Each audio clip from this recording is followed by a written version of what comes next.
కానీ number of films చేయటం మూలంగా నెంబర్ ఆఫ్ ఈవెంట్స్ చేయాల్సిన పరిస్థితి, సినిమా కథ ఎంత ముఖ్యమో అది ప్రాపర్ టైంలో ఆ డేట్కి రిలీజ్ చేయటం కూడా అంతే ముఖ్యం, మంచి థియేటర్లో రిలీజ్ చేయటం అంతకంటే ముఖ్యం.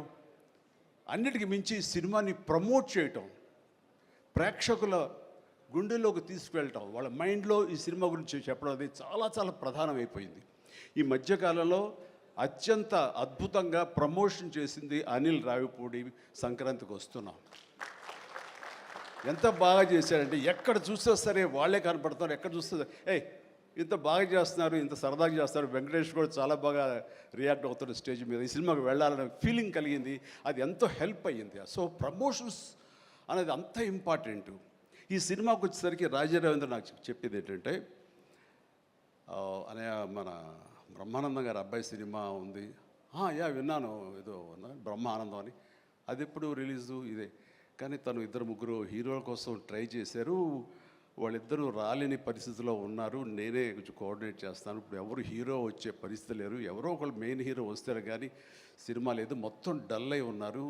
ఎలాగంటే ఎందుకు బ్రహ్మానందం అబ్బాయి అండి, మన ఫ్యామిలీ అయ్యా, చెప్పు నేను వస్తాను. ఇది నేను సంపాదించుకున్నటువంటి ఈ ఇమేజ్ని ఎంతో కొంత ఒక సినిమా ప్రమోషన్ కోసం, ఒక బిడ్డకి ఒక గుర్తింపు తీసుకురావడం కోసం, ఒక బిడ్డకి భుజం కాయడం కోసంగా నేను వస్తాను. బ్రహ్మానందం ఎందుకంత మొహన పడతాడు, ఫోన్ తీ అని ఇందాక ఆయన చెప్పినట్లుగానే ఫోన్ తీసి బ్రహ్మానందం నేను వస్తున్నాను అని ఏదో మాట్లాడబడి, నేను వస్తున్నాను దట్స్ ఇట్, ఇంకా నాకు టైం లేదు, ఏదో మనుషులు ఎదురుగా ఉన్నారు, తర్వాత మాట్లాడి ఫోన్ పెట్టి మళ్ళీ ఇప్పుడు స్టేజ్ మీద ఇప్పుడు మాట్లాడటం. అంటే ఇదేదో గొప్పగానో లేకపోతే ఇంకోడో కాదు. మరి ఎక్కడ చూస్తే చిరంజీవి వస్తున్నాడు, టూ మచ్ ఆఫ్ ఎక్స్పోజర్ అంటే అనుకోని నాకేం పర్వాలేదు.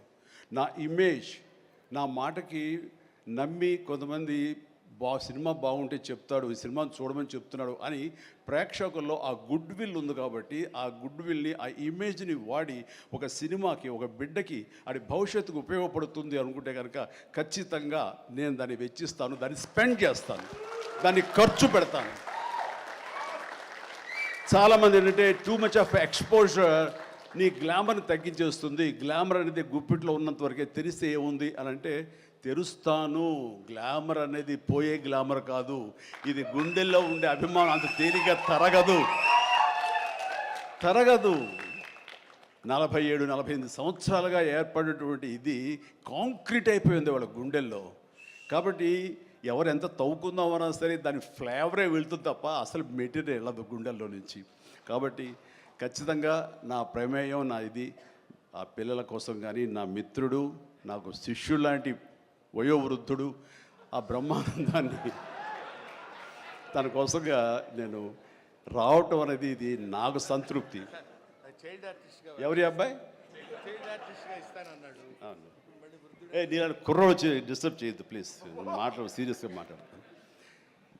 ఏమంటే ఈ చంటబ్బాయి షూటింగ్ జరుగుతుండగా మనందరం బ్రహ్మానందం ఈ సినిమా గురించి మాట్లాడుకోవాలి. కానీ ఇక్కడ ఉన్న ఆత్మీయత, ఆప్యాయత, ఈ ఆత్మీయులు చూస్తుంటే కనుక గతం గుర్తుకొస్తుంది, చెప్పకుండా ఉండలేకపోతున్నాను. అండ్ చంటబ్బాయి షూటింగ్ జరుగుతుండగా నేను ఇందాక చెప్పాడు కదా ఇట్లాంటి హీరో అని కాను నేనంటూ చార్లీ చాప్లిన్ గెటప్ వేసుకుని ఒక దిమ్మ మీద ఉంటుంది. అక్కడ అసలు టెన్షన్గా ఉంది, ఎందుకంటే అది చిన్న కోన్ షేప్లో ఉంటుంది. అక్కడ నిలబడి డ్యాన్స్ చేస్తున్నాను, జంజాల్ గారు చూస్తున్నారు. ఎవడో ఒకడు ఇక్కడ ఉండి ఎర్రిమోహం వేసుకుని విజిల్ వేసేసి అన్నాడు. చాలా డిస్టర్బెన్స్ కనిపిస్తుంది ఎదురుగా ఉండి. ఎవరది పంపించండి అన్నాడు. వెళ్ళి బ్రహ్మానందం జంజాల్ గారు వెనక్కి వచ్చావయ్యా అని వెళ్ళాడు. సరే ఏమనుకున్నా అయిపోయింది, షార్ట్ అయిపోయింది. సరే ఎవరో కాదండి, అత్తిలో లెక్చర్గా పనిచేస్తున్నాడు, పేరు బ్రహ్మానందం అని. అట్లాగా, సారీ అండి నేను ఎవడో అనుకున్నానంటే. లేదండి మీరు అభిమాని అండి, మీరంటే చాలా ఇష్టం, అందులో లైవ్లో మీరు డ్యాన్స్ చేస్తుంటే వాడు థ్రిల్ అయిపోయి విజిల్ వేసేసాడు, వాడు తెలీదు డిస్టర్బ్ చేయకూడదు అని సంగతి అంటే సరే. అండ్ మంచి మిమిక్ అండి, బాగా మిమిక్రీ చేస్తాడు అనేసరికి అలా అయితే సాయంత్రం కూర్చోబెట్టుకుందాం అని చెప్పేసి సాయంత్రం మా రూమ్లో కూర్చోబెట్టుకుంటే చాలా రకాల మిమిక్స్ చేశాడు, చాలా రకాలైనటువంటి స్కిట్స్ చేశాడు. నాకు ఆశ్చర్యం వేస్తుంది, ఇంత టాలెంట్ ఉంటుందా, ఎంత బ్రహ్మాండంగా కడుపుబ్బు నవ్వించాడు అనమాట. అక్కడి నుంచి ప్రతిరోజు ఈవినింగ్ అయ్యేసరికి తనతో కూర్చోవడం నాకు అలవాటు అయిపోయింది. మరి ఇందులో వేషం లేదా అంటే అదేనండి అడుగుతున్నాడు, ఇంత వేషం ఇవ్వాలని. ఏదో చిన్న క్యారెక్టర్ ఏదో ఇచ్చాను నేను, అది ఇంకా సినిమా రిలీజ్ అయ్యే పరిస్థితి లేదు. అండ్ ఇక్కడే షూటింగ్ దగ్గర జరుగుతుంది కదా రా అని పిలిచారంటే మనకు సరదాగా కాసేపు టైం స్పెండ్ చేయొచ్చు అని. కానీ ఒక క్యారెక్టర్ ఇవ్వండి అంటే ఇస్తాను సార్, ఒక రన్నింగ్ క్యారెక్టర్ ఉంది సినిమా అంతా, అది ఇస్తాను అన్న. ఆశ్చర్యపోయాడు, నాకు రన్నింగ్ క్యారెక్టర్ ఈ సినిమాలో వావ్ అనుకున్నాడు. అది సరిగ్గా నేను కూడా నమ్మాను రన్నింగ్ క్యారెక్టర్. ఆయన చాలా చతురుడు జంధ్యాల గారు. సో షార్ట్ పెట్టారు. ఫోర్గ్రౌండ్లో రామకృష్ణ బీచ్కి యువతల వైపు, రామకృష్ణ బీచ్ ఒక 400-500 యార్డ్స్ దూరంలో ఉంటుంది. సముద్రం ఒడ్డు, దాని తర్వాత రోడ్డు తర్వాత యువతల బిల్డింగ్లో మేము. సో నేను ఇంకో క్యారెక్టర్ మాట్లాడుకుంటుంటాం. ఆ మనిషికి ఎర్రటి చొక్కా వేశారండి, ఎరుపు చొక్కా. దూరంగా వెళ్ళండి బ్రహ్మానందం గారు, మీరు వెళ్ళి పరిగెత్తుకుంటూ రెండు యాక్షన్ చెప్పిన తర్వాత ఇక్కడికి ఆగండి అని ఏదో మార్క్ వేశారు. అక్కడికి వచ్చి అమ్మయ్య అని ఏదో డైలాగ్ చెప్పండి అన్నారు. అలాగే సార్ యాక్షన్ అన్నారు. బ్రహ్మానందం పరిగెత్తుకుంటూ వస్తున్నాడు. ఈలోగా మేము చేసిన సీన్ మేము చేసిన తర్వాత కట్ సార్ వెళ్ళిపోదాం అన్నారు. అని ఇంకా వస్తూనే ఉన్నాడు. మేము కెమెరా తీసుకుని వెళ్ళిపోయాం. అక్కడికి వచ్చి ఆగిన తర్వాత ఎవరు లేరు అక్కడ. ఇలా చూస్తాడు ఎరుజుప్పులు. సార్ అదేంటి సార్, నన్ను రమ్మన్నారు, అంత వెళ్ళిపోయారండి సార్. రన్నింగ్ క్యారెక్టర్ అయ్యా ఇది అయిపోయిందిగా అన్నాడు. రన్నింగ్ క్యారెక్టర్ ఇదే సార్, సినిమా అంతా రన్ ఉంటుందేమో అనుకోండి, అంటే త్రౌట్ క్యారెక్టర్ రన్నింగ్ క్యారెక్టర్ అంటాం. అది అనుకున్నాను సార్ అని ఆ చొక్కా రంగు ఏ వేశారో మొహంలో అదే కనిపించింది, ఆ ఎరుపుదనం. ఆయన బహుశా ఆయన మొహం ఎరుపు చేయడం కోసమో తెలియదు, ఆ ఎరుపుదనం కోసం ఎర్ర చొక్క వేశారు. అట్లాగా అది మొదలు అక్కడి నుంచి ప్రతిరోజు అతను ఏడిపించడం, మేము సరదాగా రిక్రియేట్ అవ్వడం, రిక్రియేషన్ అతను మాకు. అలా అయిన తర్వాత షెడ్యూల్ అయిపోయిన తర్వాత నాకు అనిపించిందండి, అది ఇక్కడ చెప్పాల్సింది, ఇంత టాలెంట్ ఉన్న మనుషులు ఇట్లాగే ఉండిపోతే ఇక్కడే అణగారిపోతారు, ఇక్కడే కనుమరుగైపోతారు.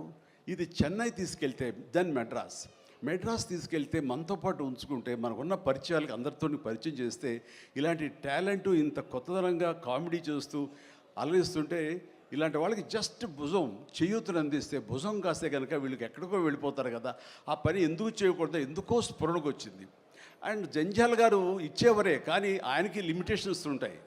బట్ నాకున్న పరిచయాల దృష్ట్యా బ్రహ్మానందం నువ్వు ఎక్కడ వెళ్ళాలి అని, ఇంకా అత్రి వెళ్ళిపోతాను సార్, మళ్ళీ లీవ్ అయిపోతున్నాను. నువ్వు వెళ్ళలేదు, రేపు పొద్దున్న నాతో పాటు మెడ్రాస్ వస్తావు, ఏమవుతుందంటే ఫ్రెండ్కి చెప్పి లీవ్ ఎక్స్టెండ్ చేయిస్తాను సార్ అన్నాడు.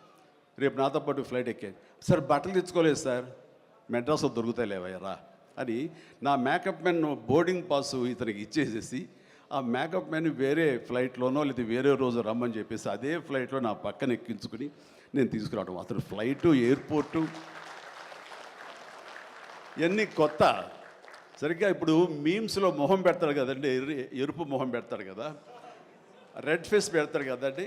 ఆ రెడ్ ఫేస్ అతనికి త్రోట్ అలా ఫిక్స్ అయిపోయింది. ఆ ఫ్లైట్ ఎక్కడం, ఆ ఎయిర్ హోస్టెస్ చూడటం ఇవన్నీ కలిపి. అండ్ ఆ తర్వాత ఇంటికి తీసుకెళ్ళాను. అసలు ఒక ట్రాన్స్లో ఉన్నాడని నాకు తర్వాత చెప్తాడు. మా వెళ్ళేసరికి ఈడెవడరా బాబు, అసలు ఇంత ఎర్రటి ఫేస్ వేసుకుని వచ్చాడో అని మా తమ్ముళ్ళు ఇద్దరు చూసి వింతగా చూడటం, అన్నయ్య వచ్చి మన డైనింగ్ టేబుల్ మీద వీళ్ళు కూర్చోబెడికి భోజనం పెట్టడం, వాటితో పాటు టైం స్పెండ్ చేయటం, ఇవన్నీ చూస్తుండే వాళ్ళకి అన్నయ్యకి ఎంతో నచ్చితేనే కానీ ఒక మనిషిని ఇలాగా దగ్గర దరిచేరడం అని చెప్పేసి అనుకుంటూ వాళ్ళ ఆ రోజు నుంచి ఎక్కడ ఏ 100th ఫంక్షన్ జరిగినా, ఎక్కడ ఏ ముహూర్తాలు జరిగినా, ఎక్కడ ఏ పార్టీలు జరిగినా సరే బ్రహ్మానందాన్ని వెంట వేసుకుని నేను అందరి దగ్గరికి వెళ్ళటం. అక్కడికి వెళ్ళిన తర్వాత పెద్ద పెద్ద ప్రొడక్షన్ హౌసెస్ నిర్మాతలకు పరిచయం చేయటం, బ్రహ్మాండం చేయవే అదే బిచ్చే అంటే వెంటనే ఆయన చేసేయటం, వాడికి భలే చేస్తున్నాడయ్యా అని అంటాం. అక్కడి నుంచి రావు గోపాలరావు గారు, రామలింగయ్య గారు ఇలాంటి క్యారెక్టర్ యాక్టర్ల దగ్గర ఆ షూటింగ్ ఉంటే అక్కడ చేయించడం.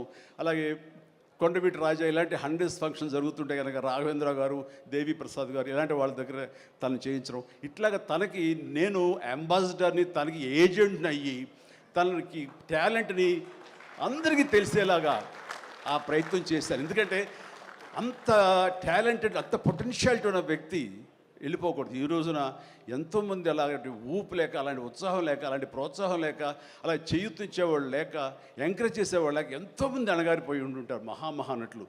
బట్ బ్రహ్మానందాన్ని అలా కాదని తీసుకొచ్చి చేసినందుకు ఇప్పటికీ మా ఇద్దరి మధ్య సత్సంబంధం ఉంది, ఆ ప్రేమానురాగాలు ఉన్నాయి, ఆ గురు శిష్యుల అనుబంధం ఉంది.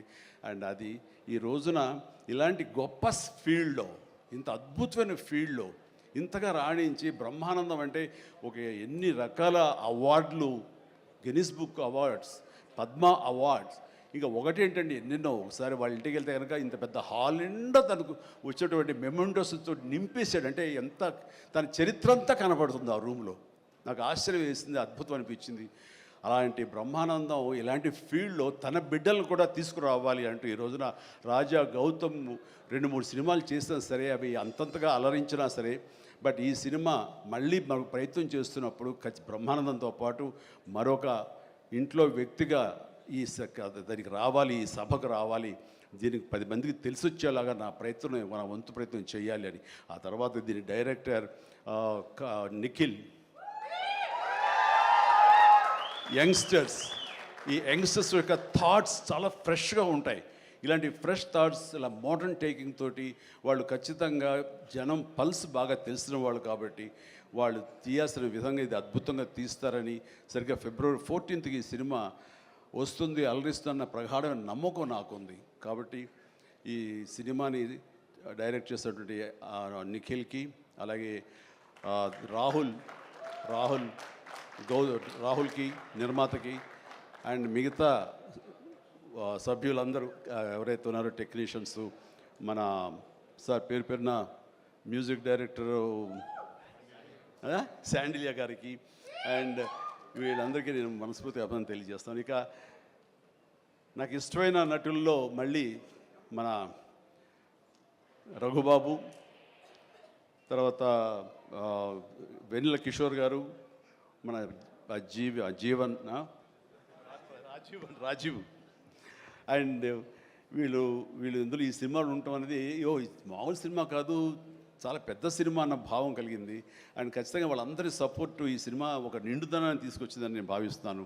అండ్ ఇంతమంది ఉంటే కనుక ఖచ్చితంగా ఈ సినిమాకి వెళ్ళాలి అనే భావం కూడా ప్రతి ప్రేక్షకుడికి కలుగుతుంది. దానికి అంత సపోర్ట్ చేసి ఆడియన్స్ని థియేటర్కి రాబట్టేంత కెపాసిటీ ఉన్నటువంటి అద్భుతమైన నటులు రాజీవ్ కానీ, మన బ్రహ్మానందం, మన రఘు కానివ్వండి, అలాగే వెన్నెల కిషోర్. సో వీళ్ళందరూ ఉండటం అనేది చూస్తుంటే అత్యద్భుతం. అలాగే ఇంకా అమ్మాయిల పేర్లు మర్చిపోతానని రాసుకున్నాను.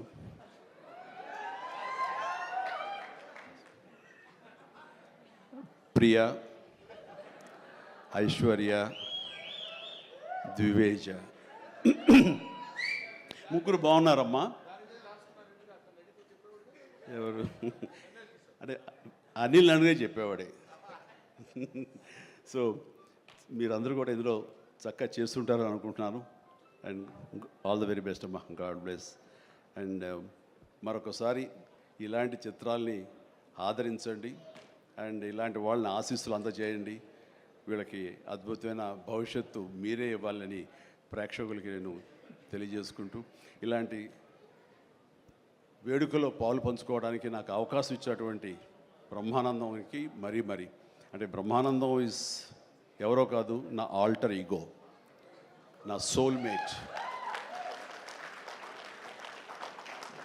బ్రహ్మానందాన్ని విపరీతంగా ప్రేమించిన సందర్భాలు ఉన్నాయి, విపరీతంగా ఏడ్పించిన సందర్భాలు ఉన్నాయి, విపరీతంగా కోప్పడిన సందర్భాలు ఉన్నాయి. ఏది జరిగినా సరే ఒక ఫాదర్ లాంటి వాడు, తనకంటే నేను చిన్నవాడినైనా సరే నన్ను ఎప్పుడూ పెద్దగా చూస్తుంటాడు.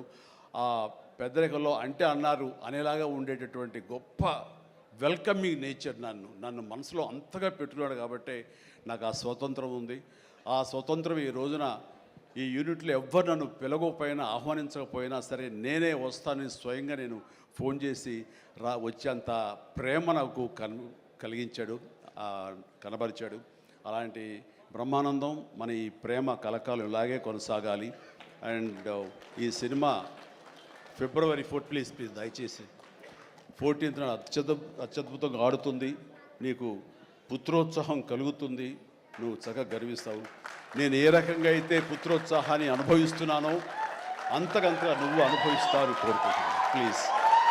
ఎందుకంటే మనం ఎంత సంపాదించాం, బ్యాంక్స్లో ఎన్ని కోట్లు డిపాజిట్ చేసుకున్నాము, ఇక్కడ ల్యాండ్ బ్యాంక్ ఎంత మనం చేసుకున్నాము, అది కాదు మనకు సంతోషాన్ని ఇచ్చేది. మన బిడ్డలు అభివృద్ధిలోకి వచ్చి వాళ్ళు చక్కగా ఫ్లరిష్ అయితే అది ఇచ్చేటటువంటి గొప్ప సంపద, ఆనందం, సంతృప్తి అది అంతా ఇంత కాదు. మనం ఎన్ని సంపాదించి బిడ్డలు సరైన మార్గంలో లేకపోతే ఎంతగా కృంగిపోతాం కూడా మనం ఊహించుకోవచ్చు. ఇప్పుడు అలాంటి పరిస్థితి రాకుండా బిడ్డలు ముందు అసలు బుద్ధులు బంగారం, నీ బిడ్డలు ఇద్దరి అది అది నాకు తెలుసు. బట్ వాళ్ళ భవిష్యత్తు కూడా బంగారంగా ఉంటుందని మనస్ఫూర్తిగా నేను ఆశిస్తాను. భగవంతుని ఆంజనేయ స్వామి నేను కోరుతున్నాను. ఇక కొసమెరుపు ఇక్కడ అనిల్ బాబు నాన్న గాడ్ బ్లెస్ యువరా అండ్ అనిల్ రావుపూడి సినిమా అన్న దగ్గర నుంచి అతను చెప్పిన లైన్ దగ్గర నుంచి నాకు కొత్త ఉత్సాహం వచ్చేస్తుంది. ఎప్పుడప్పుడు సెటిల్కి వెళ్తాం, ఎప్పుడు కామెడీ చేద్దామని. అంటే ఈ మధ్య పొలిటికల్గా వెళ్ళినప్పుడండి, పాలిటిక్స్లో ఉన్నప్పుడు ప్రతిరోజు స్ట్రెస్ఫుల్ అండ్ ఎంతో సరదాగా ఉత్సాహంగా ఉండేవాడు నేను సినిమాల్లో ఉండగా. అక్కడికి వెళ్ళిన తర్వాత ప్రతిదీ స్ట్రెస్సే. అన్నవాడిని అననవాడిని కూడా తిట్టాలి, ఏం తిట్టాలి తిట్లు రాసుకుంటూ మొత్తం స్ట్రెస్ఫుల్గా ఉండేది. కొన్నాళ్ళు పోయిన తర్వాత మా ఆవిడ అడిగింది, ఏంటండి మీరు దేనికి స్పందించట్లేదు, దేనికి పెద్ద నవ్వటం లేదు, ఏమైంది? ఏమో నాలో హాస్య గ్రంథులు దొబ్బేసాయేమో అన్న ఫీలింగ్ నాకు వచ్చింది ఈ పొలిటికల్గా. అందుకని మళ్ళీ 150 సినిమా తర్వాత ఎక్కడో కొంచెం నిద్ర లేచి నవ్వడం మొదలుపెట్టి ఈ సినిమాతోటి నాలో ఉన్న హాస్య గ్రంథులు మళ్ళీ తిరిగి హాస్యం తారాస్థాయికి వెళ్తుందని ఆశిస్తున్నాను. అండ్ కూర్చున్నప్పుడల్లా అతని ఎనర్జీ అంత ఇంత కాదు. ఆ చెప్తుంటే నాకు వచ్చేస్తుంది అనమాట. అతను ఏదో చెప్తుంటే నేను ఇంకోటిదే చెప్పేస్తాను. అట్లా ఇద్దరం ఒకళ్ళు కంట్రిబ్యూట్ చేసుకుంటూ ఇలాంటి యంగ్ డైరెక్టర్ దగ్గర చేయటం మూలంగా నన్ను నేను మళ్ళీ కొత్తగా ఆవిష్కరించుకున్నట్లు ఉంటుంది.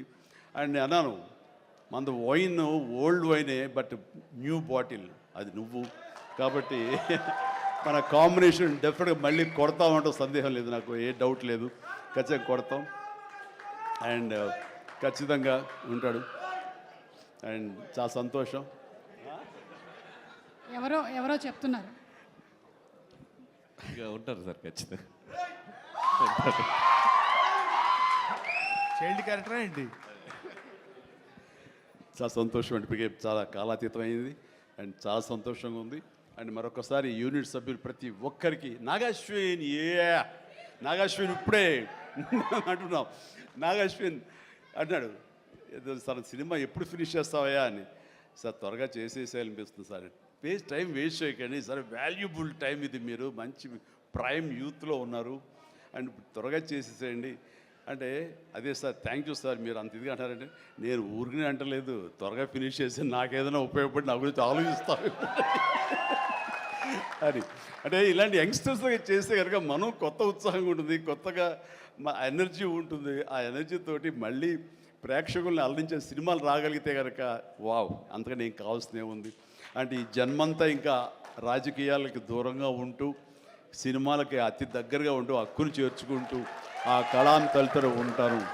అది అంటే చాలామందికి డౌట్లు వస్తున్నాయి, ఏంటి కొంచెం అటు వెళ్తాడా ఏంటి, వాళ్ళకి పెద్ద పెద్ద వాళ్ళందరికీ దగ్గర అవుతున్నాడు, వాళ్ళందరూ దగ్గర చేసుకొని ప్రయత్నం చేస్తున్నారంటే కాదు, మరో రకంగా సేవలు అందివ్వడం కోసంగా చేయడమే తప్ప అంతకు మించి పొలిటికల్గా వెళ్ళటం అనేది లేదు. ఆ డౌట్ పెట్టుకోవద్దు my dear friends, media friends.